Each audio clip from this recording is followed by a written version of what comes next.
1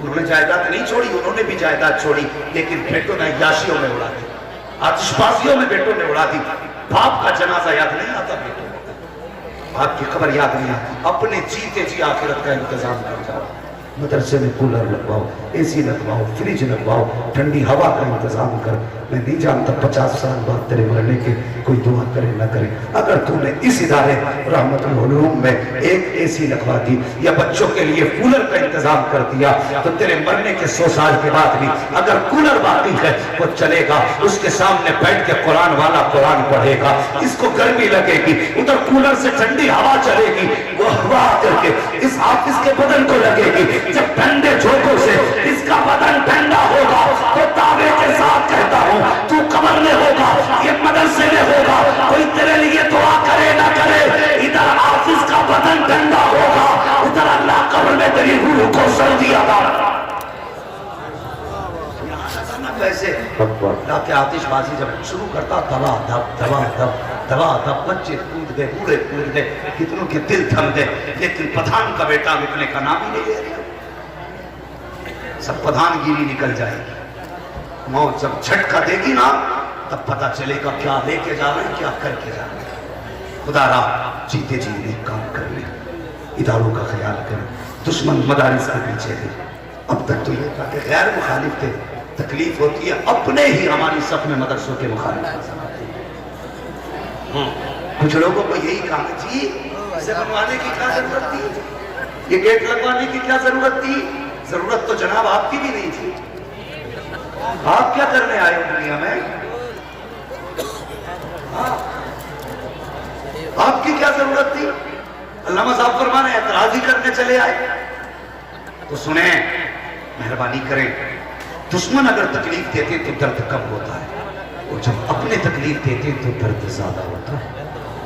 lock down کے کچھ اداروں کی خبریں موصول ہوئی کہ جنہوں نے علماء نے دنیا بند ہونے کے باوجود قرآن بند نہیں کیا، چھپ کے قرآن پڑھاتے رہے، گھر میں قرآن پڑھاتے رہے، بستر میں قرآن پڑھاتے رہے، لیکن کچھ ظالم ایسے بھی تھے جن کو پتہ لگا یہاں قرآن پڑھایا جا رہا ہے، ایسے کتے دلال جو 500 روپے پہ پولیس والوں کے ہاتھ بچایا کرتے ہیں، 2,000 میں اپنوں کو بیچ دیا کرتے ہیں، ایسے ہی کتوں نے فون اٹھا کر کے پولیس والوں کو خبر دی کہ اس کے گھر میں قرآن پڑھایا جا رہا ہے، پولیس آئی پڑھانے والے کو لے گئی، بچوں پہ سختی کی، مجھے بتا تو صحیح تیرے روکنے سے کیا قرآن رک پایا، تیرے ٹوکنے سے کیا پڑھانے والے رک پائے، خدا کی قسم صبح قیامت تک نہ قرآن روکا جا سکتا ہے نہ قرآن والے کو روکا جا سکتا ہے، لیکن تیری زندگی کا تک ایک دن ایسا آئے گا موت دھکا دے گی، تو قبر میں ہوگا، اللہ تجھے اتنا رلائے گا کہ روتے روتے آنسو ختم ہو جائیں گے،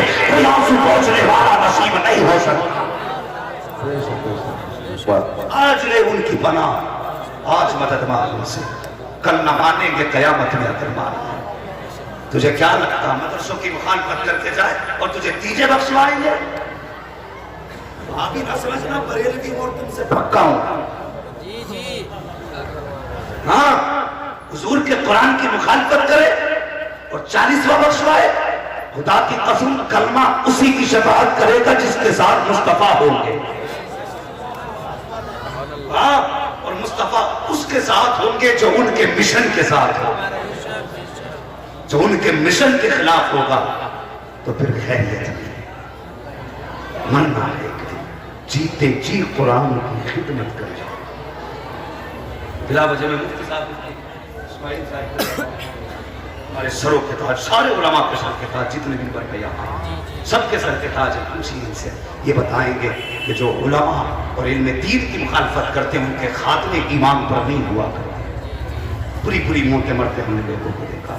خدا کے واسطے قرآن کی عزت کریں، قرآن والوں کی عزت کریں، انہیں حقارت سے نہ دیکھیں، ان کو کبھی بھی نیچی نگاہ سے نہ دیکھیں، یہ آخرت کا سرمایہ ہے، جنت کا سہارا ہے، آخرت کا بھروسہ ہے۔ ہاں اللہ توفیق دے، اگر کچھ کھلانے کی حیثیت نہ ہو تو اللہ کی زمین سے نکلنے والے چشمے سے پانی بھر کے پلا لینا، اگر یہ جنت میں گئے تو انشاءاللہ تمہیں بھی ساتھ میں لے کے جانے گے۔ ہاں لیکن ہماری ایسی بستیاں جہاں پہ حافظ قاری کثرت سے ہوتے وہاں عزت اس لیے نہیں کرتے ہمارا اللہ خدا ہمارا پوتا خدا حافظ ہے بیٹے، یہ پوتا بعد میں ہے، قرآن کا قاری پہلے ہے، پہلے ہے قرآن کا قاری اس کی سے۔ قرآن والوں سے حضور کتنا پیار فرماتے ہیں۔ حضرت امام عاصم رحمۃ اللہ علیہ جب قرآن پڑھا کرتے تھے تو منہ سے مجھ کو عنبر کی خوشبو آیا کرتی تھی۔ اب تو بول دو سبحان اللہ۔ ہاں ہاتھ مت اٹھانا اگر تھکنے کا ڈر ہو، مرنے کا ڈر ہو تو قطعی مت اٹھانا، اور کمزوری نہ ہو تو بول دو سبحان اللہ۔ ہے خالی لنگر کے سہارے آئے یا کچھ کھا پی کے بھی آئے؟ کھا پی کے بھی آیا کرو تو سبحان اللہ کہنے کا سہارا بنا رہا۔ اگر کھا کے آئیں تو ذرا زور سے کہتے ہیں رسول اللہ۔ اللہ سلامت رکھے۔ اب بھی ایسا لگ رہا جلسہ شروع ہوا ہے مگر بات آخری ختم کرنے لگا ہوں۔ حضرت امام عاصم رحمۃ اللہ علیہ آپ جب قرآن پڑھتے تھے تو منہ سے مجھ کو عنبر کی خوشبو آتی تھی۔ شاگرد کہنے لگے حضور کیا بات ہے، کچھ دن سے دیکھ رہے ہیں منہ سے مجھ کو عنبر کی خوشبو آ رہی ہے۔ حضرت جی 4 سال سے خدمت میں ہیں لیکن کچھ مہینوں سے مشک کی خوشبو آ رہی ہے۔ تو امام عاصم فرمانے لگے بیٹے اس میں ایک راز ہے۔ کہنے لگے حضرت بتاؤ نا۔ تو فرمانے لگے راز تب تک راز ہے جب تک بتایا نہ جائے، جب بات کھل گئی تو راز راز نہیں رہتا۔ تو کچھ شاگرد استاد کے منہ چڑھے ہوتے، نہیں بتاؤ حضرت۔ تو فرمانے لگے ایک دن نا میری آنکھ لگی، خواب میں حضور تشریف لے آئے۔ بولو یار سبحان اللہ۔ خواب میں حضور تشریف لے آئے اور مجھ سے کہنے لگے عاصم ذرا قرآن پڑھ کے سنا۔ فرماتے میں نے قرآن پڑھنا شروع کیا، جب میں قرآن پڑھ رہا تھا حضور اپنے لب میرے لبوں پہ رکھ رہے تھے۔ کہتے ہیں جب سے حضور نے میرے لبوں پہ اپنے لب رکھے ہیں، خدا کی قسم جب قرآن پڑھتا ہوں منہ سے مجھ کو عنبر کی خوشبو آیا ہے۔ وہ جماعت ہے جب یہ قرآن پڑھے تو حضور مسکرایا کرتے ہیں۔ کوئی نہ کہتے ہیں زکوٰۃ کھانے والا جا رہا ہے، کیا کر یہ زکوٰۃ والا نہیں، یہ بخشش والا جا رہا ہے، یہ چندے والا نہیں، یہ اللہ والا جا رہا ہے۔ ان کی عزت کیا کرو، ان کی قدر کیا کرو، علماء کی خدمت کرو۔ حضور قرآن ہمیں اس کا پورا خیال کریں۔ دنیا مٹانے پہ لگی ہے، مٹائے جتنی طاقت چاہے لگا لے، اور حضور کے غریب امتیوں سے اتنی گزارش ہے اب تم مدرسے کے کاندھے سے کاندھا لگا کے کھڑے ہو جاؤ اور ان علماء سے کہہ دو قرآن پڑھانا تمہارا کام ہے، خرچے اٹھانا ہمارا۔ تمہارے گھر میں کمی نہ آئے کہ اللہ سے تجارت کرو، توفیق دے تو ایک وقت کا کھانا